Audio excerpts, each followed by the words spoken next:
वो बिहार जहां पर सारा क्वेश्चन पेपर लीक हो जाता है, खान सर का ब्याह हो गया, लीक काहे नहीं हुआ भाई? जब तक हम नहीं बताए तो लीक हो ही नहीं सकता। अगर हम 1 साल बाद बताए रहते ना तो 1 साल बाद ही पता चलता। अब खान सर का ब्याह हो गया है, क्या वो अपना हेयर स्टाइल चेंज करेंगे? क्या वो भी स्किन केयर रूटीन फॉलो करेंगे? मेरे स्कूल की प्रिंसिपल मिली थी, वो कह रही थी तुम जब क्लास 5 में पढ़ता था तो ऐसे ही बाल झाड़। हाँ, ये मतलब ये ललुआ वाला बाल है। हम हस्बैंड है कि उनके प्रयोगशाला हैं। आप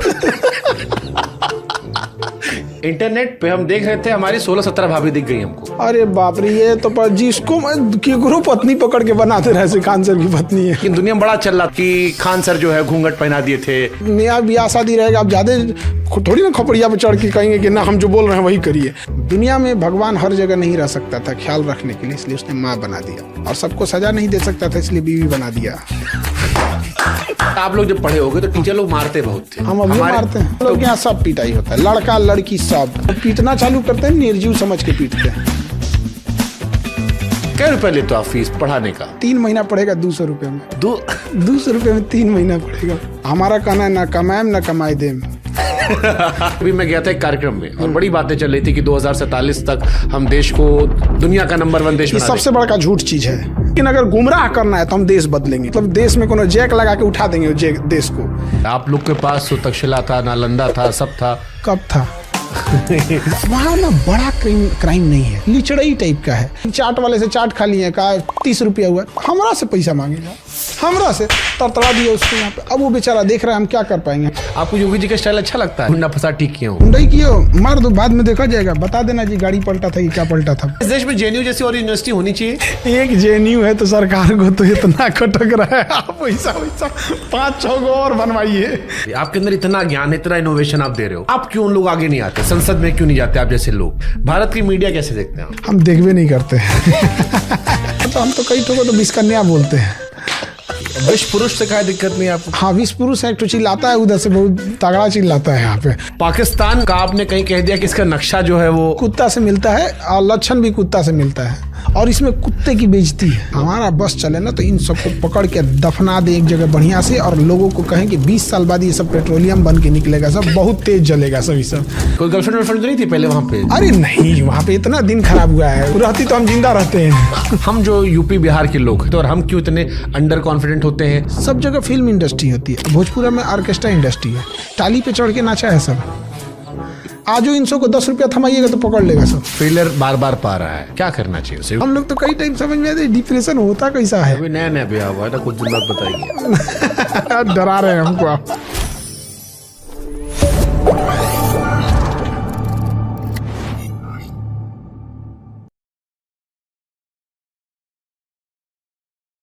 ये कहते हैं कि शिक्षा शेरनी का दूध है, जो पिएगा वो दहाड़ेगा। लेकिन इस देश में इस शेरनी के दूध को जो सबसे अच्छे तरीके से आम लोगों को पिला रहे हैं वो खान सर आज हमारे पास। ब्याह करने के बाद सीधे हम उनको उठा लाए यहीं पे। कैसे सर आप? एकदम बढ़िया, सब मजे में। शादी के बाद क्या फर्क लग रहा है? मतलब अच्छा लग रहा है? लड़का लोग बहुत एकदम से कहा कि ब्याह के बाद सीधे आपके पास लॉन्च हो रहे हैं सर। तो अब हमको लगता है कि जिसका जिसका पुराना ब्याह हुआ है 15-20 साल पुराना, सब यही पूछ रहा है। हमको लगता है कि वो लोग इंतजार में है कि बवाल कब हो। तो अभी तो कोई बवाल ववाल नहीं है, अब तो आदमी पठन पाठन में ही व्यस्त है। अभी बच्चों सबका प्रोग्राम बचा हुआ है, मेन तो बचवे हैं सब हम लोग के। अब चूंकि उनकी संख्या इतना ज़्यादा है कि उनका मैनेजमेंट में थोड़ा सा टाइम लग जा रहा है, वरना तो पहले बचवे सबको करना था। लेकिन वही वही बात हो जाती है कि आप 10,000 का मैनेजमेंट संभाल सकते हैं, 1 लाख का संभालने में बड़ा मुश्किल हो जाता है। इंटरनेट पे हम देख रहे थे, हमारी 16-17 भाभी दिख गई हमको। अरे बाप रे, ये तो पर जिसको केकरो पत्नी पकड़ के बनाते रहे खान सर की पत्नी है। परेशान हो गए हैं हम लोग यहाँ। तो एक आध तो मतलब किसी का, जैसे किसी यहाँ रिलेशन में गए हैं तो पार्टी फंक्शन हुआ तो कोई कहा कि सर एक फ़ोटो बगल में, वो कहीं बेचारा फेसबुक पे अपलोड किया होगा, वहाँ से चिपका दिया, यही है लग रहा है, यही है। अजीब अजीब हाल हो गया यहाँ। तो जैसे हम लोग तो अभ्यस्त हैं एक कि भैया ये तो होते रहता है यहाँ पे, अब मैडम पूछते हैं कि ये लोग कौन है, हमको भी नहीं पता कौन है लोग। एक हफ्ते में मैडम पूछना शुरू कर दी। ऑब्वियस बंदा, इतना न्यूज चल गया कि खुद हम लोग परेशान हो गए हैं। एक आध तो पे तो हम लोगों ने AI का यूज करके अब थोड़ा सा मन बढ़ई चालू कर दिए हैं, तो एक आध पे तो FIR भी लॉन्च करना पड़ा मजबूरी में। अच्छा, दुनिया ये कह रही थी कि वो बिहार जहां पर सारा क्वेश्चन पेपर लीक हो जाता है, खान सर का ब्याह हो गया, लीक काहे नहीं हुआ भाई? तो हम तो गारंटी कहते हैं जब तक हम नहीं बताए तो लीक हो ही नहीं सकता। अगर हम 1 साल बाद बताए रहते ना तो 1 साल बाद ही पता चलता, लेकिन उससे पहले पता नहीं चल सकता था। ये हम लोग ना पता नहीं कैसे पेपरवा लीक कर देता है सब, कि सबको कहे कि छपवा देते हैं हम ही, लेकिन भी है कि क्योंकि हम लोग शिक्षा जगत में कम से कम ट्रेनिंग तो दे देते हैं गधों की, कैसे पेपर छपता है, कैसे प्राइवेसी मेंटेन की जाती है। बट ये ऐसा कैसे रहा कि कोनो नौकर, कोनो रिश्तेदार, कोनो चाकेदार, कोनो दोस्त यार, एक को आदमी रिलीज नहीं किया? मतलब कई बार होता है ना कि अंदर वाला धीरे छोड़ देता कि भैया सर का ब्याह हो गया है। तो वही तो एक वो चीज़ है यहाँ पे। कैसे लिया, महीना 1.5 महीना, हम लोग महीना बाद बताए थे कि ये ऐसा हो गया। ये तो हम जान पाए कि देश ऑपरेशन सिंदूर में लगा था, आपका अपना अलग ऑपरेशन सिंदूर चल रहा था। वो एक्चुअल में हम लोग की बदनसीबी है कि हम लोग को पाकिस्तान जैसा पड़ोसी मिला है, वरना किसी को ये थोड़ी पता था कि अचानक आके पहलगाम में कोई मैगी खा रहा होगा, कोई खुशियां मनाने गया होगा, पाकिस्तानी आके आतंकवादी गोली मार देंगे सब। ना आपको पता था ना हमको। हम लोग तो खुशियां मना रहे थे कि ट्रम्पवा मारा है चाइना पे टैरिफ, अब चाइना का कमर टूट जाएगा, आईफोन हमारे यहाँ बनेगा। चाइना ने एगो फोन किए घुमाया पाकिस्तान में, कहा गोली मारो, ऐसा मुद्दा पे मारो कि पूरे भारत में बवाल हो जाएगा, और वही हुआ ही। तो हमारा कोई एक्सपेक्ट नहीं कर रहे थे इस चीज़ों का, तो उसी बीच में चीज़ें लाइनअप थी। अब चीज़ों को अचानक से पलटना, ये चीज थोड़ा सा मुश्किल हो जाता है। तो जैसे हमारा ब्याह नहीं हुआ है, तो हम ये समझना चाहते हैं जानकारी के लिए कि अगर छिपा के रखना हो ब्याह करके तो कई आदमी शादी में बुलाना चाहिए अपने? तो आप मैनेजमेंट की जिम्मेदारी हमको दे दीजिए। आप 10 साल तक छुपाए रहेंगे, जब तक आप ना बोलेंगे वो लीक नहीं हो सकता है। यहाँ पे हम मैनेजमेंट की जिम्मेदारी लेते हैं। ड्रोन प्रूफ एरिया होगा, कैमरा प्रूफ एरिया होगा, वहाँ पे ना ड्रोन आ सकता है ना कुछ, चाहे वो यूक्रेन का ड्रोन हो चाहे कहीं का भी ड्रोन हो। हम लोग का जहाँ हुआ तो वो ड्रोन प्रूफ था। अच्छा, इतना प्राइवेसी था क्यों? देखिए, एक तो सबसे बड़ा चीज क्या, क्योंकि आप सोशल में, आप सोशल आदमी हैं। हम देखते हैं कि कोनो विषय होता है आप सामने आते हैं, अपने बच्चों से संवाद करते हैं, बताते हैं, रक्षाबंधन की बताते हैं। तो ये परिवार के लिए था या कोई सोच इसके पीछे थी? देखिए, हम लोग एक साधारण ढंग से मतलब 10-12 लोग मिलके किए, और कुछ होंगे जो खाने पीने खिलाने वाले होंगे, केटरिंग में कोई खाना खिला रहा है, कोई कुछ कर रहा है, तो हम लोग ने उसको भी काउंट किया था, उन सब लोग को मिला के सब चीज़ों के लिए। तो मतलब एक 200-400 लोग लेके पहुंच जाएं किसी के दरवाजे पे, किसी की बेटी के यहाँ, कि अब हमको खियाओ बढ़िया से, बारात लेके आए हैं, खियाओ बढ़िया से, लाइट लगाओ बढ़िया से, तुम्हारा पैसा लगेगा, तुम पानी पिलाओ, तुम जनरेटर ले आओ, तुम साउंड बनाओ। तो थोड़ा सा अजीब टाइप का लगता है कि एक बेटा बेटी भी दे रहा है। सही बात है। इतना पैसों उससे निकलवा लेते हैं, अब यार झुक के भी रहता है। तो हम लोग ने सोचा कि नहीं, इसमें कोई खर्चा ये सब नहीं होना चाहिए, रिसेप्शन देना है वो हमारी जिम्मेदारी, हमारे गेस्ट है, हम अपने यहाँ ले जाके रिसेप्शन में जिसको जैसा मन, हम अपने बच्चों को बढ़िया से खिलाएंगे, अपने गेस्ट का बढ़िया से इज्जत करेंगे, दूसरे के दरवाजे पे क्या धमक जाए हम। अच्छा, रिसेप्शन जो हुआ था वो बड़ा वायरल हुआ क्योंकि वो कैमरे पे था और बहुत सारा तस्वीर आया। आपका फेवरेट मोमेंट कौन सा था रिसेप्शन पे? हमको क्योंकि 2-3 हमारे मन में, हम फोटो, क्योंकि हम तो आ नहीं पाए थे तो हम फोटो देख रहे थे, तो हमको 3-4 मोमेंट हमको बड़ा अच्छा लगा। हम आएंगे, लेकिन हम आपका मोमेंट जानना चाह रहे हैं कि टॉप 3 मोमेंट क्या था आपका? जो वहाँ बैठा रहा था उसको तो समझ में आता नहीं है। सबसे बड़ा टेंशन ये था कि हम तो मतलब नॉर्मल जो कपड़े पहने जाते हैं ऐसे ही कपड़ों पे तो हम थे, हमारे लिए तो कोई नया चीज़ वहाँ था नहीं। सूट वगैरह तो आदमी नॉर्मल पहन लेता है, लड़कियों के लिए दिक्कत होता है, एक तो बड़ा है अलग टाइप का ड्रेस पहन के। और हम पढ़ाने वाले टीचर, हमको तो 10 घंटा कोई खड़ा कर दे तो कोई दिक्कत नहीं है। हमको दिक्कत ये था कि खड़ा होके रखना, कोई गेस्ट आ रहे हैं तो आप उनको खड़े होके इज्जत करेंगे, उनको आप बुलाए हैं तो उनको रिस्पेक्ट करना पड़ेगा। अब वो चाहे रात को 12 बजे आ रहे हैं, 11 बजे आ रहे हैं, उनको नहीं मतलब है कि आप 5 घंटा से खड़े हैं कि नहीं यहाँ पे। तो हमको ये था कि ये खड़ी हो पाएंगी कि नहीं हो पाएंगी उतने देर तक। शक्ति परीक्षण हो रहा था। हाँ, शक्ति परीक्षण हो रहा था एक तरह का। लेकिन बाप रे बाप, उतना जितना देर हम खड़े रहे थे उतना देर तक उनको भी सबके साथ हाँ नमस्ते, सलाम, आदाब, सत श्री अकाल, जो जैसे हैं उसी हिसाब से। तो 3 मोमेंट का हम जिक्र करते हैं, हम बताओ, हमको आप बताना। पहला मोमेंट जो था वो तेजस्वी जी वाला था। हाँ, क्या हुआ था तेजस्वी के साथ?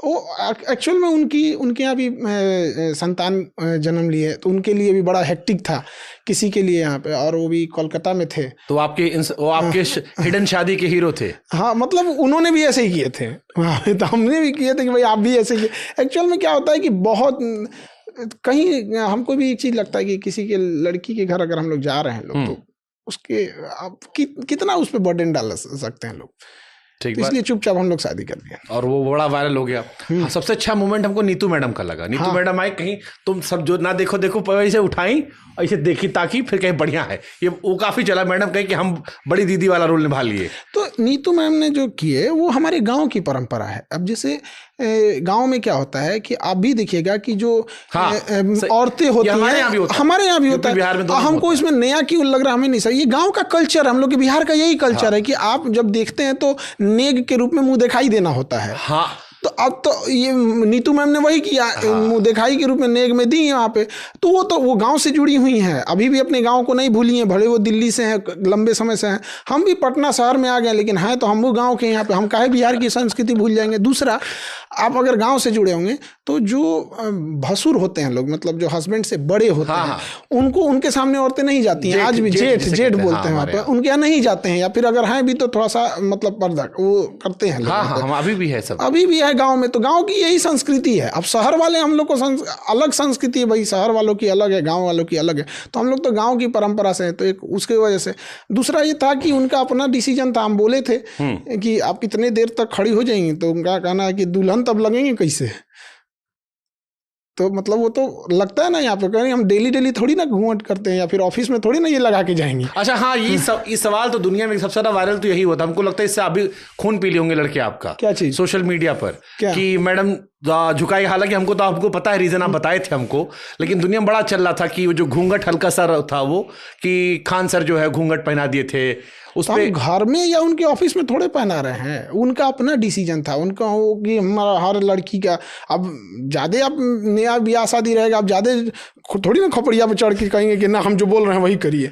कि हर लड़की का शौक होता है बचपन से कि वो दुल्हन बनेगी, घूंघट रहेगी, उनका दिन होता है। अब हम घूंघटे नहीं लगाएंगे तो अब कितना समझाएंगे आप। सही बात है, हमारे अब उनका शौक है तो हम ठीक है, ठीक बात। अच्छा, शादी के बाद जो लौंडा अवसर, उसमें क्या बदलाव आता है? क्योंकि आप सिंगल लौंडो बहुत बात करते थे और बहुत सारा देश में लड़का लोग था वो कह रहा था कि आप हमारे हीरो थे, फिर एक परी आई हमारे गुरुजी लेके निकल गई। देखिए, मेंटेलिटी अगर मैच करेगी कोई चेंजिंग नहीं आती है, कोई चेंजिंग नहीं आएगी, बशर्ते मेंटेलिटी मैच करती जाए। हमारा बकरीद के दिन हम क्लास में थे, हम बोल दिए कि बकरीद के दिन हम नहीं आ पाएंगे घर, कोई बात नहीं, लेकिन त्यौहार वगैरह है तो घर तो आना चाहिए। हम नहीं आ पाएंगे, हमारे साथ ऐसा है कि बच्चों का लिए रिसेप्शन है, उनमें मैनेजमेंट में बिजी हैं यहाँ पे। वही अगर कच होता तो वही हम भी आके बोलते, लेकिन अगर मैच कर जाएगा तो दिक्कत नहीं है। तो कैसे डिसाइड हुआ कि कच वाली नहीं है और ये सीधी वाली है? क्योंकि आपका तो एक्सपीरियंस था नहीं, आप तो सिंगल लॉन्डो के सबसे बड़े हीरो थे इस देश में, जाकिर खान और आप, दो आदमी जो हम लोग इंस्पायर होते थे। लेकिन आपको हमने एक चीज और भी देखा, आप बड़ा बात लव रिलेशनशिप पे आप बड़ा बात करते थे। तो ये भी हमारे मन में कई बार सवाल आता कि खान सर शिक्षक हैं, ज्ञानी है, समझ में आता है, लेकिन प्रेम का इतना ज्ञान कैसे है? हम अपने फ्रेंड सर्किल में ना बड़ा बाद में शादी की है। ज़्यादातर फ्रेंड्स वाले सब कोई 2014 में 15-16 मैंने 8-10 साल पहले ब्याह कर लिया सब। जो उनमें मार होता है ना, हम ही समझाने जाते थे मतलब जब भी डिस्प्यूट होता था तो समझाने जाते थे, ऐसे नहीं, ऐसे नहीं, ऐसे। तो हमको समझ में आता था। जब पंचायती कर लेते हैं ना तो डिस्प्यूट समझ में आ जाता है। तो पंचायती में हम बैठ के ये चीज़ समझ गए थे।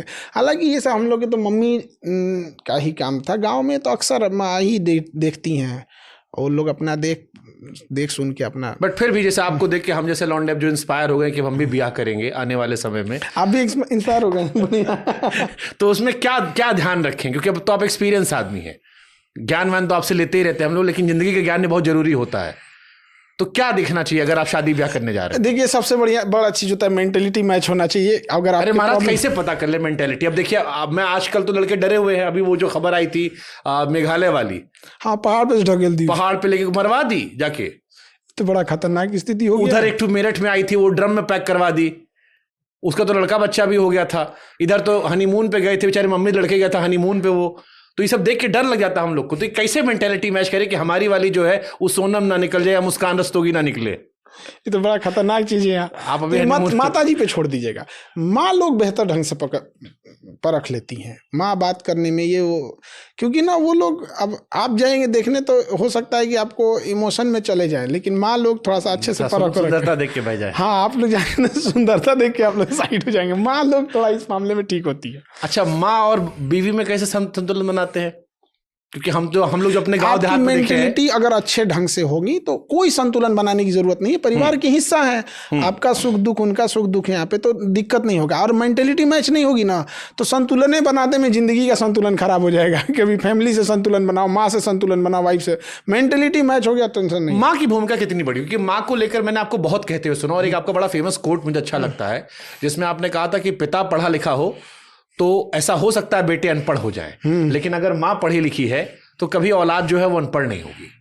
आपको थोड़ा बताइए ना माँ के बारे में। अपनी मम्मी को आप दिल्ली दिखाने लाए, आप बढ़िया आदर्श बेटे हैं, लोग बता दे। शादी के बाद भी खान सर दिल्ली अपनी माता जी को दिखाने लाए हैं, और हम सब कामना करते हैं वो स्वस्थ रहे, लंबी उम्र, सेहत अच्छी उनको मिले। बच्चों की बहुत दुआ थी मम्मी का, मतलब पिछले साल से जब ट्रीटमेंट करा रहे थे तो हम बच्चों से कहते भाई देखो, मतलब माता जी के लिए दुआ करो, अगर वो ठीक रहेंगे तो हम टेंशन फ्री पढ़ाएंगे। अगर मम्मी को एक छोटा सा बुखार भी आ जाता है तो हम टेंशन में चले आते हैं। तो माँ होती है, उनको वो दुनिया में हम लोग को बाकी दुनिया से 9 महीना पहले से जान रही होती है। तो माँ का दुनिया में कोई तुलना ही नहीं कर सकते। दुनिया में भगवान हर जगह नहीं रह सकता था ख्याल रखने के लिए, इसलिए उसने माँ बना दिया। और सबको सजा नहीं दे सकता था, इसलिए बीवी बना दिया।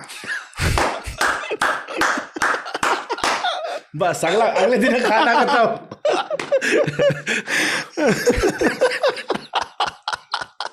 ये नहीं कटेगा और ये भाभी तक स्पेशली टैग होके पहुंचेगा। नहीं, हम लोग का भी कोई झगड़ा उगड़ा नहीं हुआ है। दूसरों के इतने झगड़ा सुलझाए हैं ना। कोई बात नहीं, लो बीपी हो तो बीवी के पास चले जाओ, हाई बीपी हो जाता है। हाँ। तो लो बीपी आपका चल रहा है, जाओ भी करे, ये क्लिप पहुंचने दो। वो पढ़ाई के दौरान हम लोग ऐसे बोल देते थे बच्चों को समझ में आने के लिए, लो बीपी हाई बीपी सब चीज़ों के लिए। बच्चों को समझाने के लिए बहुत पापड़ बेलना पड़ता है, तब जाके उनको समझ में आता है कि खान सर पढ़ाते हैं तो समझ में आ जाता है। तो दुनिया ने कामयाबी देखी है, पाँव के छाले नहीं देखे। मैंने अवध ओझा सर का पॉडकास्ट किया था, तो मैंने उनसे एक सवाल पूछा था कि विकास सर या खान सर, तो उन्होंने कहा खान सर। मैंने पूछा क्यों, तो उन्होंने कहा खान सर की खूबी ये है कि एक रिक्शे वाला जो है उसको भी वो समझ में आते हैं। शिक्षा आपको कितनी आती है, उन्होंने कहा वो भी बहुत अच्छी टीचर है, बट वो पर्सनली आपको एडमायर कर रहे थे इस बात को लेकर कि वो व्यक्ति जो अशिक्षित भी है, खान सर उसे भी समझा ले जाते हैं। ये जब से आपने पढ़ाना शुरू किया तब से ऐसे ही था, या ये आपने डेवलप किया, क्या रहा इसका प्रोसेस? हम लोग देखिए, पढ़ाना तो हम लोग को था ही नहीं है। मतलब कहाँ, हम आज भी कहते हैं, आपके पॉडकास्ट पे भी कहते हैं कि हम पढ़ाने में हमको कोई इंटरेस्ट नहीं है, हम पढ़ाना ही नहीं चाहते हैं। महाराज हम सच बता रहे हैं, दिल टूट जाएगा। अगर कोई डूबता हुआ रहता और कहता मुझे इंटरेस्ट नहीं, तो लोग कह सकते थे कि भैया ये बहाना कर रहा है। सही बात। हमारा दुनिया का सबसे बड़ा एजुकेशन चैनल है, बावजूद हम कहते हैं कि हमको पढ़ाने में, हम पढ़ाते हैं बच्चों का मुंह देख के कि वो गरीब बच्चे हैं, फिर उनके लिए कोई नहीं लड़ेगा। मेरे लिए वो, हम उनका चेहरा देख लेते हैं ना कि इनके पास, बेचारों के पास 2-4 ठो कपड़ा लेके आते हैं, सब पूरा स्टूडेंट लाइफ खत्म कर देते हैं वहाँ पे। आज भी बच्चों के पास ना तकिया नहीं रहता, तो हाथवा मोड़ के लगाते हैं सब, तो इनसे गद्दावार मोड़ लेते हैं सब। यहाँ पे सुबह का नाश्ता नहीं बनाए, मतलब 2 टाइम खा के रहेगा बढ़िया एकदम उसी टाइम में। हम उनका मुंह देख के पढ़ाना पड़ता है। एक तो गरीब है, दूसरा कि अगर हम ये सोचते हैं कि हम जिस तकलीफ से देखें, हम लोग को टीचर लोग पढ़ाते थे, ऐसा की लगता था डर लगेगा हम, अरे बाप रे अब क्या बोल देंगे, अब क्या बोल देंगे, मुंडिया नीचे रखते थे, कहीं हमसे मत पूछते हैं ऐसे, अरे बाप, हालत खराब हो जाता था। क्या मतलब पढ़ाई को एकदम दर्दनाक बना के रख दिए थे लोग। तो हमें कई बार डाउट हो जाता था, तो हम पूछने जाते थे ना तो और रद्द कर देते थे लोग। मतलब तनी सा डाउट रहता था, पूछने जाते थे तो ढेर डाउट हो जाता था। हम कहते झूठे कोई टाइम वो खराब हुआ। तो जो अपने दोस्त सर्कल में जो बच्चे थे उनसे जब बताते थे ना, तो वो लोग बड़ा बढ़िया बनाते थे। तो शिक्षक लोग क्या है ना, अपनी विद्वता दिखाने के चक्कर में कि हम बड़ा विद्वान हैं, हम बहुत सोफिस्टिकेटेड हैं, सभ्य भाषा बोलते हैं, एकरा चक्कर में अपने आपन भाषा ठीक रहे, अपना मतलब मैनर के चक्कर में न जाने कितना लड़कन को चौपट कर दिए।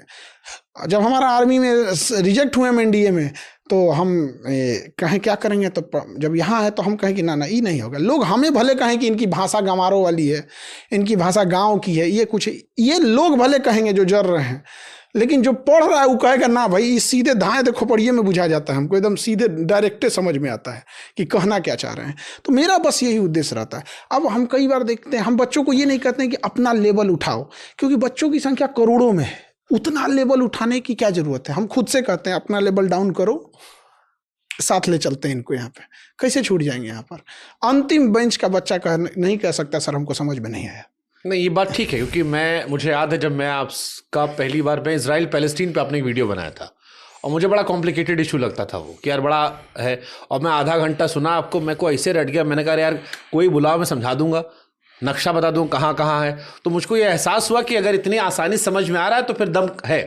लेकिन शुरुआत कहाँ से हुई थी सर आपकी? थोड़ा बताओ ना अपने बारे में, कौन है खान सर, पीछे थोड़ा बताओ, कैसे आप क्या पढ़े, क्या लिखे, कैसे आपने एजुकेशन फील्ड में आए, यहाँ पर पढ़ाने आए, थोड़ा सा कुछ तो बताइए। हम लोग का ऐसा कोई एजुकेशन बैकग्राउंड नहीं था। क्लास 8 में जब हम पढ़ते थे, कैसे पढ़ने लिखने में कैसे थे बचपन में आप? ठीक ठाक नहीं थे। 40 लेकिन के स्कूल में 37 नंबर पे आते थे हम। काहे के लिए मास्टर लोग ऐसा पढ़ाता था, लेकिन मत पूछिए यहाँ पे हमको डरे। 5 क्लास 5-6 का जो टॉपिक होगा ना, वो भी हमको एक दूगो याद है अभी तक। डरे मास्टर लोग के पिटैला के डरे याद कर लिए, तो बुझे भी नहीं किया क्या पढ़े हम आप। और सबसे बड़ा खराबी क्या था कि हमारे घर वाले लोग, बाबू अच्छा करेगा अंग्रेजी मीडियम में स्कूल एडमिशन करा दिया। हमें कुछ बुझाइए नहीं रहता, खाली पानी पीने का बुझाता था। मैं आई गो टू ड्रिंक वाटर, मैं आई कमिंग सर, ये कुछ बुझेबे किया। अब समझ में नहीं, हाँ बस थोड़ा बहुत ये एटिकेट्स वगैरह था। तो क्लास जब 8 में हम लोग पढ़ते थे तो हम लोग को ये था, 2-4 दोस्त थे तो कि भाई भोजपुरी में बोलते थे किंग एंड कमाई जाई, कौन काम कर लिए तो जल्दी धाए दे नौकरी लग जाई हमनी के। तो हम लोग को समझ में आया कि एगो डिप्लोमा बड़ी बढ़िया चीज़ होता है, 10 के बाद डिप्लोमा कर दीजिएगा, धाए दे नौकरी हो जाता है। तो हम लोग को नहीं पता था कि डिप्लोमा क्या होता है। हम लोग को लगता है कि कोई 1-8 महीना का कोई चीज़ होगा, एग्जाम निकाल देंगे, धाए से नौकरी लग जाएगा। तो ये दिमाग में बैठ गया था कि हम लोग को डिप्लोमा करना है। चुपे चुपे कहते थे सबको नहीं बताना है, हम लोग डिप्लोमा करके निकल देंगे, सब नहीं बताना है। धीरे धीरे पता चला कि जब पॉलिटेक्निक को डिप्लोमा बोलता है, इंजीनियर का छोट इंजीनियर होता है। तो फिर पता चला कि ये डिप्लोमा बड़ी चर्चा अब बाद में पता चला कि अरे बाप हो बाप, तो इसमें भी पढ़ना है। तो फौज वाला सबसे अच्छा रास्ता होता है। तो एनडीए में सोचे तो लोग निकलेंगे, लोग यहाँ एनडीए में। तो उसके साथ जब नहीं हुआ तब क्या करेगा आदमी, कुछ नहीं कर सकता था। तो थोड़ा सा नहीं सिलेक्शन, जब आप छट जाते हैं तो थोड़ा सा डिप्रेस्ड हो जाते हैं। और जो एज होता है ना, उस एज में बड़ी दिक्कत होता है। तो हम लोग थोड़ा बहुत ये सीख लिए, वेल्डिंग जेसीबी, और 2-4 काम हम लोग प्लान बनाए थे कि भैया हम लोग ना एगो काम ना सीखल जाई, ये खरमास लगन मौसम में हो ना बेरोजगार हो जाइए, घर के बड़ा दिक्कत हो जाइए, 2-2 काम सीखल जाई। तो सब अपना अपना सीख गया। कोई हमारे साथ में था, वो कॉफ़ी बनाना सीखा कि देखा हमने कि ठंडी में कॉफ़ी बेचल जाए, तो जूस बेचिए गर्मी में। तो एक के दुकानिया रही। परिवार के साथ आपका मतलब मध्यम वर्गीय गरीब परिवार? बहुत मतलब ज्वाइंट फैमिली थी, लेकिन एक कमरे में ज्वाइंट मैं भी कहीं सुन रहा, कोई एक वीडियो सुन रहा था मैं, ओशो भाई आए थे, वो कहे पहले ज्वाइंट फैमिली इसलिए थी कि लोग गरीब रहते थे, छोटा घर था, उसको बांटेंगे तो कुछ नहीं मिलेगा, इसलिए लोग ज्वाइंट थे। अभी वो पैसा कमाने लगे, सब सेटल हो गए अलग अलग। अभी वो दादा वाला घर बटा नहीं है, एक और कमरा है सबका परिवार। चाचा जी का एक कमरा, हम लोग का एक कमरा, एक कमरे में सब लोग यहाँ पे, कि मतलब सारे परिवार के। दिक्कत कब होता था पता है? त्योहार और कभी कोई की रिश्तेदार को रुक मत जाए, भैया आप दिन भर मिलो और चले जाओ, रुक गए तो बहुत कहाँ सोएंगे, कहाँ एक्स्ट्रा है। तो यही सब दिक्कत। ससुरा ऊपर सोएगा तो हम कहाँ सोएंगे। तो बड़ी हम ऐसे तो गांव में ऊपर एक तल्ला घरे होता है, मतलब ऊपर एक बार चौराहा हो जाता है, लगता है गोलंबर पे बैठल है हम। गांव का घर के छत पे गद्दा बिछाओ, बढ़िया सो जाओ। तो इसी सब में थे हम लोग। उसके बाद से धीरे धीरे फिर पठन पाठन में हम लोग नहीं थे यहाँ पे। तो मेरा एक मित्र था, हेमंत नाम था उसका, वो पढ़ाता था कहीं, तो हमसे सीनियर था। जब हम लोग एनडीए कर रहे थे तो सीडीएस कर रहा था। एनडीए इंटर पे होता है, सीडीएस ग्रेजुएशन पे होता है। तो जहाँ पढ़ाता तो इंग्लिश पढ़ाता था, तो अपना वो भी इंग्लिश बस इसीलिए पढ़ाता था कि मतलब कुछ रहने खाने का पैसा निकल सके स्टूडेंट लाइफ में। तो वो जहाँ पढ़ाता तो वहाँ पर जीएस का टीचर भाग गया। अब पता नहीं क्या हुआ, डिस्प्यूट हो गया, भाग गया। तो पता चला काहे भाग गया, तो भैया एक बहुत अच्छे वहाँ जीएस के टीचर थे, उनका नौकरी लग गया तो वो चले गए, उसके जगह ये आया तो ये भाग गए। बहुत झमेला हुआ। तो वही हमको कहा कि भाई चलना, तनी मनी पढ़ा दोगे तो हो जाएगा। तो गए वहाँ पे, तो 6 गो लड़के बचल थे सब, क्योंकि हर 2 दिन पे एक टीचर आता था वहाँ, भाग गए और बच्चे सब उसको भगा देते थे। तो अच्छी खासी थी, वो 6 बचे थे सब वहाँ पे। तो फिर उसी में धीरे धीरे पढ़ाने गए। तो पहले दिन पढ़ाने गए तो 6 बच्चे से मजाक बनाने लगे। तो हम आज भी पढ़ाने जाते हैं तो ये नहीं देखने जाते हैं, बस गुड मॉर्निंग चालू हो जाते हैं हम यहाँ। उसके बाद हम सबको अच्छा लगा, तो 6 के जगह 10, 15, 20, 50 ऐसे एक हफ्ता के अंदर। आज से 10-12 साल पहले की, आज से 10-12 साल हो गया। तो फिर उसके बाद पढ़ाने लगे हम लोग धीरे धीरे। अब बच्चे बढ़ गए, तो जो नयका लड़का आता था सब ना, वो देख के भड़क जाता था सब हमको। हम दाढ़ी उड़ी बनाए रहते थे एकदम, और एज मेरी उस समय थी नहीं, 18-19 के एज से हम लोग मतलब अच्छा खासा पढ़ाना उसी समय, बहुत पहले से। हमको लगता है कि हम ग्रेजुएशन में थे तभी से पढ़ा रहे थे। अब ग्रेजुएशन में ना उतना दाढ़ी मोछ नहीं आया रहता बढ़िया से, और आदमी लगता नहीं है कि मास्टर है। ग्रेजुएशन में आदमी ऐसा नहीं लगता कि मास्टर। हाँ, मतलब नया लौंडा लग रहा है। हाँ, अब लड़कों सबको देखते थे तो मास्टर जी की छवि अलग होती थी। तो पहले क्या होता, नया बैच होता था ना, तो हम पहले नहीं जाते थे, सारे बच्चे बैठ जाते थे, तब जाते थे यहाँ पे, तुरंत पढ़ाना चालू। हम सोचते थे कि ना पहले इनसे नहीं पूछेंगे कुछ, पहले एगो टॉपिक पढ़ा देंगे तो पूछ भी नहीं करेगा सबकी कैसन है कैसन नहीं तो जहाँ ऐसे पूछ दिए कि कैसे हो तो ये सब हल्ला करने लगेगा सब। तो फिर एक और सर थे मानस सर, अभी वो गवर्नमेंट टीचर हैं, वो कहें कि दाढ़ी उड़ी रख लीजिए तो बड़ लगेंगे। दाढ़ी उड़ी रख लिया आदमी, हम समझ रहे हैं। हाँ, तो थोड़ा खप गया आदमी उसमें, और फिर उसके बाद पढ़ाने लगे। तो कोचिंग वाले को डर हो गया कि अगर ये टीचर भाग गया तो इसके पीछे सब लड़का भाग जाएंगे सब। तो उसने कहा सर आप पूरा नाम मत बताइएगा। हम क्या भैया, हमको क्या ज़रूरत है बताने का। तो उसने कहा कि आप खान सर, हम बस आपका शॉर्टकट नाम। हम कहा ठीक है, हम पूरा नाम नहीं बताएंगे, खान सर ही बता देंगे। और उसके बाद खान सर हो गया यहाँ पे। वो कोचिंग वाला बड़ी मन बढ़ था। यहीं से अमर अकबर एंथोनी की शुरुआत हुई थी। हाँ, वहीं से हो गया। जिसके बाद आप आज तक कैरी कर रहे हैं। हाँ, कि भाई आप खाली खान सर। उसके बाद कोचिंग वाला बड़ी मन बढ़ था, लेकिन सबसे फीस लेता था ज्यादा, हमको आखड़ जाता था, हमसे कहता था कम में पढ़ाइए जल्दी खत्म हो जाएगा। हम जल्दी खत्म होने के चक्कर में उड़ा नहीं ना दे टॉपिक वाउंसों का, बढ़िया पढ़ाएंगे तो समय लगता है। तो कहता नहीं जल्दी खत्म कीजिए, नया बच्चा आएगा, पैसा आएगा। अब दिमाग खराब होते होते एकदम दिक्कत हो गया यहाँ पे। फिर उसको छोड़ दिए कोचिंग, फिर दूसरी जगह गए। वो भी शुरू में ठीक ठाक था। इसे पटना में था कहीं और चला था? पटने में इधर उधर था बहुत। तो फिर वहाँ से भी शुरू में कुछ बच्चे लोग ईमानदारी का बोलते थे कि हम फीस कम लेंगे, ये करेंगे। फिर जब बचवा भर जाते थे सब, वो भी वही नौटंकी कर देता था। तो धीरे धीरे लास्टली अपना ही खोल दिए। तो यानी खान सर की शुरुआत यहाँ से हुई, और ये नाम की कहानी भी यहीं क्लियर हो गई कि भैया किस वजह से वो जीवन भर खान सर। अरे वो बहुत, उस पर भी सीबीआई वाला मंथन चलता था। एक कटप्पा ने बाहुबली काहे मारा और एक खान सर, तो इसे कहानी खत्म हो गई। आपने जो अपना कोचिंग इंस्टीट्यूट स्टार्ट किया, इसके पीछे क्या सोच रहे हो? कि आपके पढ़ाने का आपका मन नहीं था? आपने ग्रेजुएशन कहाँ से की है और क्या किया है? हम बीएससी किए हुए हैं, नॉर्मल स्कूल से किए हैं, ऐसा कोई बहुत बड़का वीआईपी नहीं, नॉर्मल है ग्रेजुएशन बीएससी। जैसे आप यूपीएससी पढ़ाई करते हो, यूपीएससी पढ़ाई अच्छी खासी वो होती है एकदम, लोग कहते हैं कि टफेस्ट एग्जाम है। तो फिर आपने इतना पढ़ाई कैसे किया बीच में? या आपने पढ़ा फिर बैठ के सारा? हाँ, पढ़ते, इंटरेस्ट आते रहता है तो आदमी पढ़ते रहता है। क्योंकि आपको पढ़ाने का मन था नहीं। हाँ, बीएससी आपकी नॉर्मल ग्रेजुएशन की, लेकिन आपका पढ़ा लड़का अब देश दुनिया में बड़ा बड़ा नौकरी कर रहा है। हाँ, तो ये हमको ये समझ नहीं आ रहा कि टीचर रणजी खेला, लड़का इंटरनेशनल खेल रहा है। तो शिक्षक और सड़क अपने जगह पे रहते हैं, दूसरे को मंजिल तक पहुंचाते हैं।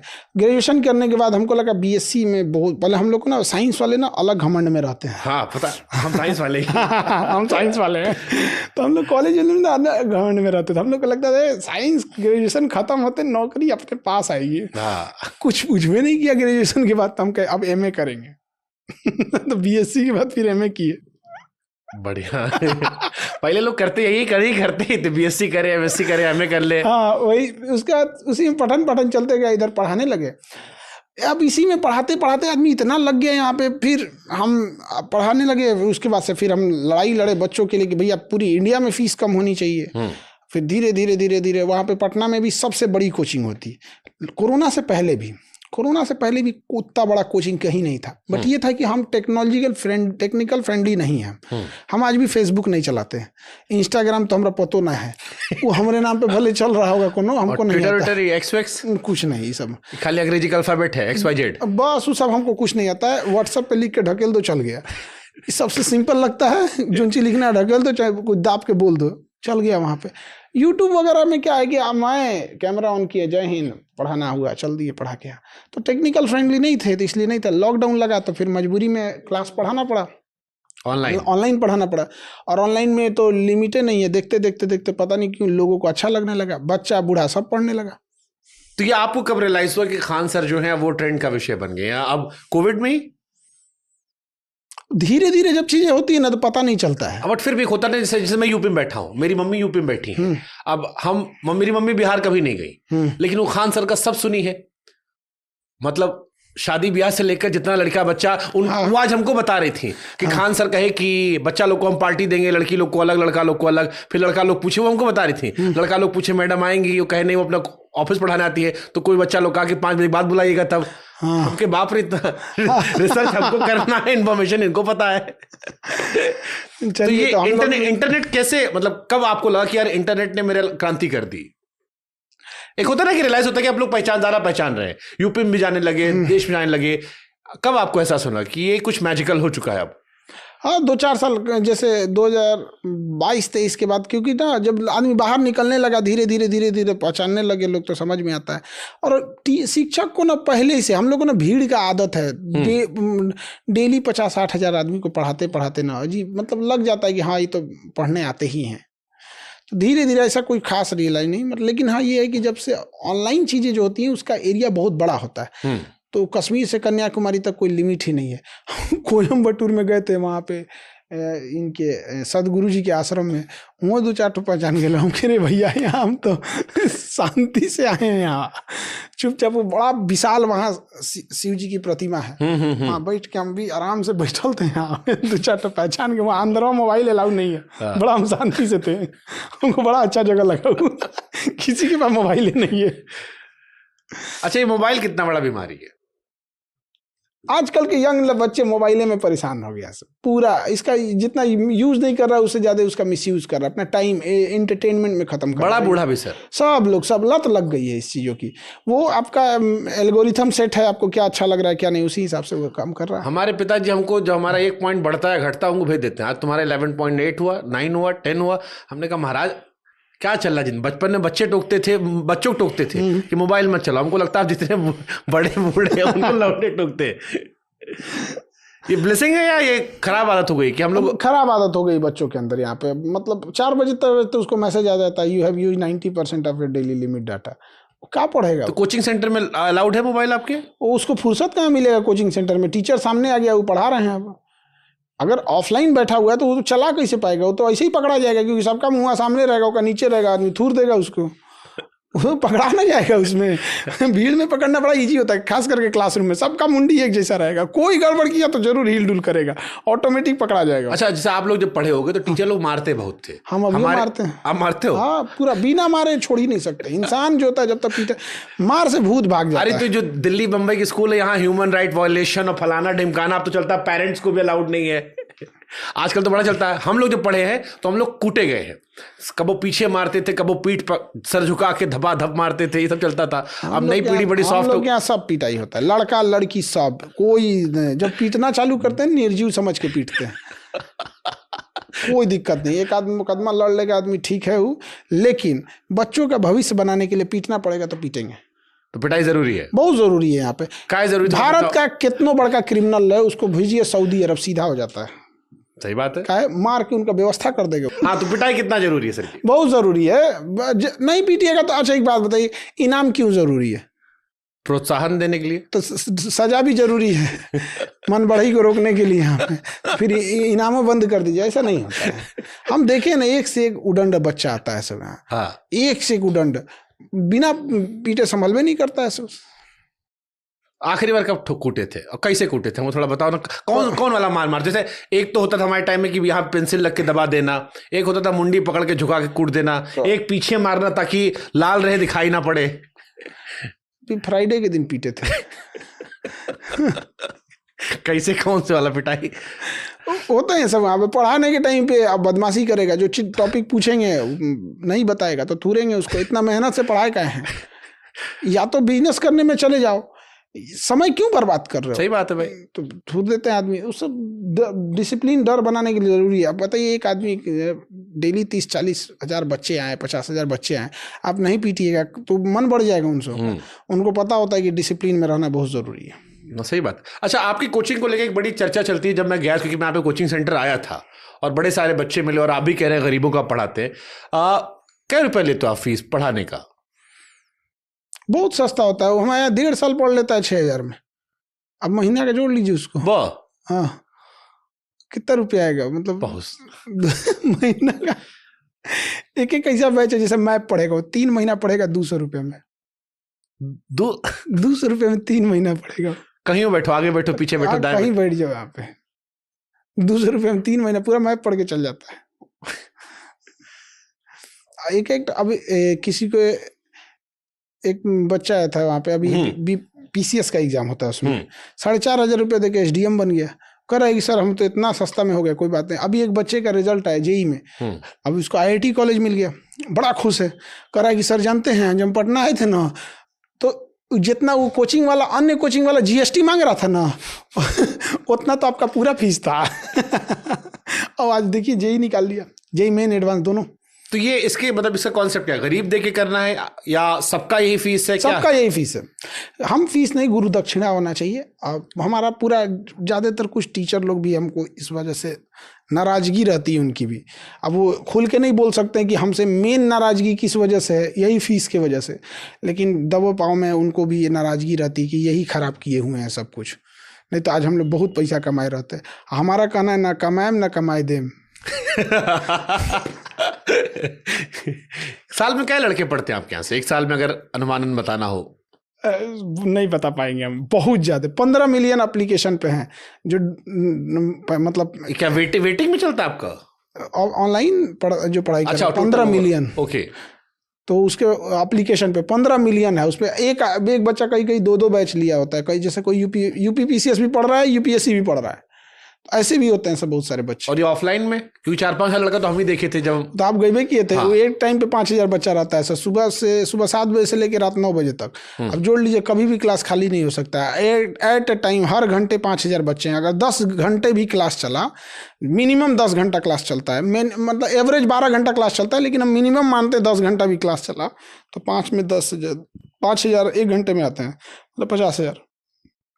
तो कोई कहा नहीं आसपास में कि खान साहब का है इतना, मतलब इतना बड़ा बैच हो गया है कि एवरेज फीस कर लो, थोड़ा घर परिवार भी बड़ा हो जाएगा और अच्छा हो जाएगा? अब जैसे शादी वादी हो गई है, आए तो होंगे कुछ 2-4 बुद्धिमान लोग कि थोड़ा रेट बढ़ा दो, मार्केट में बगल वाले टीचर भी खुश रहेंगे, आप भी कमाओगे, थोड़ा घर बड़ा हो जाएगा, स्टाइल अच्छा होगा, गाड़ी जो है थोड़ी महंगी हो जाएगी। महंगी गाड़ी के चक्कर में हो सके तो किसी की यहाँ मोटरसाइकिलों ना खरीदा पाए। तो हमारे पास जो है, हम खुश हैं उससे, लेकिन मेन है कि बच्चों की पढ़ाई नहीं रुकनी चाहिए। आज हमारे यहाँ जब रिजल्ट आया था तो कोई चाय बेचता था, किसी के पिताजी रो के कह रहे हैं कि हम फल बेचते थे, हम कभी सोचे नहीं थे कि मेरी बेटी का नौकरी हो जाएगा, मेरी बेटी अधिकारी बन जाएगी। ऐसे ऐसे बच्चों को हम लोग पढ़ाए वहाँ पे। एक बच्चा था, अभी उसका बिहार पुलिस में हुआ है, वो उसका ना हाथ में फ्रैक्चर हो गया।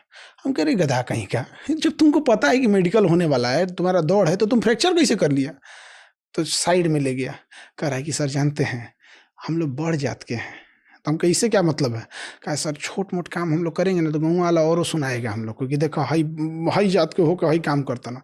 लेकिन हकीकत में सर ट्रक से ना हम लोग सामान उतारते थे, तो मालिक कभी कभी 2 को ट्रकवा जाएगी ना, तो मालिक गरियाने लगता था, जल्दी उतार। तो मुँह पे गमछा बांध के हम लोग उतारते थे लोग यहाँ पे, और वही में जल्दी के चक्कर में ना थोड़ा हाथ क्रैक हो गया। इस टाइप के बच्चे पढ़ते हैं हमारे यहाँ। कोई मतलब ये वैसा वाला नहीं आता कि आए अमीर, कोई मना थोड़ी, अमीर से कोई दुश्मनी नहीं है। बड़े कुछ BMW कोई आ रहा है ना, ये सब तो हमने अब कुछ आ जाएगा उतना 50,000 लेकिन के बीच में BMW वाला कितने कुछ आ जाएगा पता नहीं चलेगा उसको। वो अच्छा जो BMW से आ रहा है उसको क्या जरूरत है 80-90 हज़ार रुपये की नौकरी? अभी एक हमारे यहाँ एक लड़की थी, एकदम दुबली पतली थी, तो उसको हमने हमेशा डांटते रहते थे कि खाना पीना खाया करो तुम लोग, ऐसे आंधी आएगा तो उधी आ जाओगी। तो एक बार दबे अंदाज में कही थी कि उतना घर से पैसा नहीं आता है।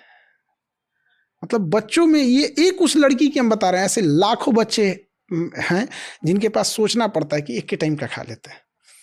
सोचते रहते हैं कहीं भंडारा लगा है तो जाके खा लेते हैं, उनके पास पैसा है। जब उसकी सैलरी आई ना 90,000 की 80,000 रुपये आई थी यहाँ पे, तो आई थी मिठाई लेके, और उसके खुशी का जो चेहरे पे अंदाज था, जानते हैं सर 80,000 रुपया महीना में धड़ाक से आ जाता है। मतलब उसके चेहरे पे वो जो खुशी थी कि जिसको ये सोचना पड़ता था कि हम खाएंगे ठीक से कि नहीं। और कहिए सर पापा ना कपड़े की दुकान पे, किसी के कपड़े की दुकान पे नहीं होते हैं हेल्पर दिखाने वाले होते हैं कि हाँ देख लीजिए पिताजी ये वाला काम करते हैं, हम पिताजी का काम छुड़वा दिए। इतना मतलब खुशी होता है ना कि तब लगता है कि ये सब करोड़ों, ये दुआ जो मिलेगा ये करोड़ों में कोई नहीं खरीद सकता है। आज भी कोई बच्चा है तो वो कह सकता है कि मेरे लिए खान सर है, हमारा कोचिंग है उनके लिए, और लड़ा है इंसान उसके लिए। देखिए एक चीज़ होता है कि कल को कोई कोचिंग खोल दे कर दे कि हम 50 रुपये में पढ़ाएंगे, तो स्टैंडर्ड नहीं ना मेंटेन कर पाता है। दुनिया का सबसे बड़ा कोचिंग है कि स्टैंडर्ड जिस जगह पे है वहाँ से अगर हम 200 की चीज़ को 2,000 भी करेंगे तो लोग मजबूरी है आएंगे यहाँ। तो उस जगह पे खड़े होकर आप तब वहां पे कर सकते हैं। यहाँ पे एक बड़ा वो फेमस कोट है कि हमको बड़ा खराब लगता था जब ये महंगी फीस ली जाती थी, लेकिन एक कहावत कहा जाता था, if you don't like the rule follow the rule, go on the top, change the rule. तो हमें शुरू से ये बड़े फीस के खिलाफ थे हम लोग, तो हमने कहा कि कभी मौका मिलेगा तो इसे चेंज करेंगे। तो जब हम भी आए एजुकेशन के टॉप पे तो हम भी चेंज कर तो मैं इसी सवाल पूछ लेता हूँ कि आज की शिक्षा प्रणाली में सबसे बड़ा दुविधा क्या है, सिलेबस, टीचर या फिर सिस्टम? तीनों दुविधा है। टीचर अपन बहसबाजी में लगल है कि हम सबसे विद्वान है। भाई विद्वता अपना घरे रखो।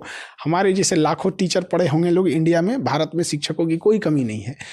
आप विद्यार्थी के जीवन में क्या चेंजिंग लाए, क्या आप उसकी फीस डाउन कराने में इंडिया लेवल पे योगदान किए, उसके टू द पॉइंट क्वेश्चन पढ़ाने में योगदान किए कि आपका पढ़ाया हुआ सीधे सीधे क्वेश्चन आ रहा है।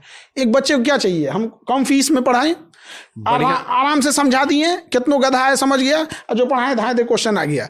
इससे ज्यादा टीचर का क्या रोल है? कुछ नहीं है यहाँ पे। अभी हम लोग पढ़ाए थे ना, इतना क्वेश्चन आ गया था ना, केस कर दिया था हम लोग के ऊपर कि इनके यहाँ से पढ़ाए हुए में आ गया। बड़ी दुख हुआ कि एक शिक्षक लोग केस कर दिया मिलके। तो बड़ा आपको समझ में नहीं आता कि हम क्यों लड़ रहे हैं, क्यों।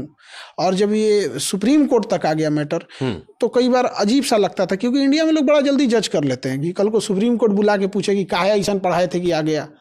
तो हाँ, मतलब अगर खबर आपके खिलाफ बन गई तो एक धारणा बन जाती है, वो सही है गलत है क्या है कैसी है, उतना तो वो जय भी नहीं करता, उतना कोई समझता नहीं यहाँ पे। हालांकि सुप्रीम कोर्ट के जज डांट के भगा दिए यहाँ पे, तो पढ़ा रहा है क्यों आदमी यहाँ पे। उन्होंने एग्जाम्पल भी दिया कि हम लोग भी जब पढ़ते थे तो एक सामने कोई बुक्स आती थी जिसमें हम लोग को पता था कि इससे क्वेश्चन आएंगे, तो आदमी पढ़ाता ही किस लिए यहाँ पे। तो हम यही मेन होता, टीचर का यही, इसके सिवा टीचर का क्या काम है। अब कोई कहेगा कि संस्कार सिखाना चाहिए शिक्षा के लिए, ओसामा बिन लादेन भी बहुत पढ़ल लिखल था। हाँ, दुनिया का जितना खतरनाक काम है पढ़े लिखे लोगों ने किया है। सही बात है। माँ बाप के समय जो संस्कार घर से मिलता है वो बहुत जरूरी होता है। एक इंसान का अपना मानवता क्या होती है, वरना स्कूल को प्रोफेसर सब तो अभी यहाँ पे देख रहे हैं, यहाँ पे अफजल गुरु अनपढ़ बोलिएगा। हाँ, ज्यादातर आतंकवादी जो पढ़ा लिखा कुछ जितना बड़ा घोटाले हुए सब पढ़े लिखे लोगों ने किया है। तो एक शिक्षक सिस्टम का क्या चीज़ है कि देखिए, एक ज़रूरी चीज़ क्या होती है ना कि एजुकेशन के बदौलत अगर आप अपने परिवार का पोषण नहीं कर पाए हैं तो लोग का एजुकेशन से मनोबल टूटेगा, भरोसा टूटेगा। तो जो सरकार में बैठे लोग हैं, जो सिस्टम चला रहे हैं, उनको बच्चों ने अपने जीवन का सबसे बहुमूल्य समय दिया जब वो ग्रेजुएशन पे थे। 18 से 25 साल का एज जो होता है, ये किसी के ज़िंदगी का सबसे महत्वपूर्ण दिन होता है। इससे कीमती चीज़ कुछ नहीं है। ये वो अपने कॉलेज, अपनी यूनिवर्सिटी को दे दिया। बदले में यूनिवर्सिटी ने क्या दिया?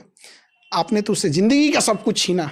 बदले में फोटोबाजी, हवाबाजी, कुछ नहीं। अगर ग्रेजुएशन करके निकल रहा है, कोई 25-30 हज़ार की नौकरी नहीं कमा रहा है ना, तो कहते हैं आग लगा दे ऐसा व्यवस्था के ऊपर। बट आज 70% कॉलेज ऐसे ही है, किसी काम के नहीं है यहाँ पे। आप 4 साल रख के उसको कुछ नहीं सिखा पाए जी। हाँ, सही बात है। हाँ, आपके पास स्किल्ड ही नहीं है यहाँ पे। आप उसको एडिटिंग तक नहीं सिखा पाए, आप उसको बेसिक किसी फील्ड में देखिए, कहीं पे भी। तो हमको ये नहीं समझ में आता गया किस लिए था यूनिवर्सिटीज में।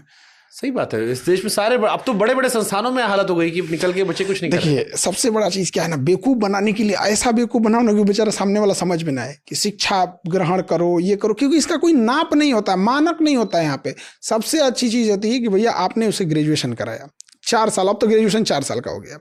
आप 2 साल उसको रगड़ के पढ़ाओ, लास्ट के 2 साल आप उसको स्किल सिखाओ कि आप दवा बनाने की कंपनी में कैसे जा सकते हैं, MR ही कैसे बन सकते हैं, मार्केटिंग कैसे, जो मन वहाँ पे 50-75 जो नौकरी करना जो करना है आप वहाँ पे स्किल सेंटर करो। उसके बाद जब वो हो जाए तो लास्ट का 6 महीना आप उसको फील्ड में उतारो कि अब तू कमा के दिखा, उतना कमा के दिखा। तो मार्क्स जो होता है, जिसे हम लोग प्रैक्टिकल में नंबर देते हैं, तो उसमें भी उसको नंबर मिलना चाहिए कि हाँ भैया तुमने इतना कमा के दिखाया है, तुमने इतना बिजनेस करके दिखाया है, ये करके दिखाया। सर, मैं हमारी फील्ड का कह देता हूँ, इस देश के 90% या 95% मीडिया संस्थानों में बच्चे पढ़कर डिग्री लेकर स्पष्ट हिंदी लिखना नहीं सीख पाते। अब आप यकीन नहीं मानेंगे, जब इंटर्नशिप करने बच्चे आते हैं तो आप सवाल पूछे कि आपको हिंदी लिखना आता है, वो कहते हैं नहीं। और हम पूछते हैं कि हिंदी पत्रकारिता करने, और ससुर हिंदी नहीं लिख पाते। कह रहे सर किसी ने बताया ही नहीं। अरे हमने कहा अब इससे ना सोचिए क्या वो होगा। ना हिंदी बोलना आता है, ना हिंदी लिखना आता है। आप कह दीजिए गिनती सुना दो, वही बचपन सुने हैं। आप हमारे एजुकेशन सिस्टम में कह दीजिए ना कि आप पढ़ाई कर रहे हैं तो पैसा कमाना ज़रूरी है, लेकिन अगर आप ये डायरेक्ट कह दीजिएगा तो भड़क जाता है। पढ़ाई का मतलब ये थोड़े होता है। काहे नहीं होता है? क्यों नहीं होता है? फिर एक एग्जाम्पल देगा, फला आदमी पढ़ा नहीं था तो ये भी कर दिया। भाई पढ़ाई बेसिक चीज़ है, ज़रूरी होती है, लेकिन आप बताइए कोई इंसान पीजी कर लिया है, पीएचडी कर लिया, खाली बैठेगा तो समाज में पढ़ाई के प्रति भरोसा टूटेगा। ट्रू। आज कोई लड़की हम लोग के यहाँ से पढ़ के आती है तो हम लोग उसको, अगर थोड़ा कमियां भी रहती है तो हम लोग विशेष ध्यान दे के उसको आगे बढ़ाते हैं। रीजन क्या है हमें पता है कि अगर ये अधिकारी बन के अपने गांव में गई ना, न जाने कितनी लड़कियां पढ़ के आगे बैठेंगी।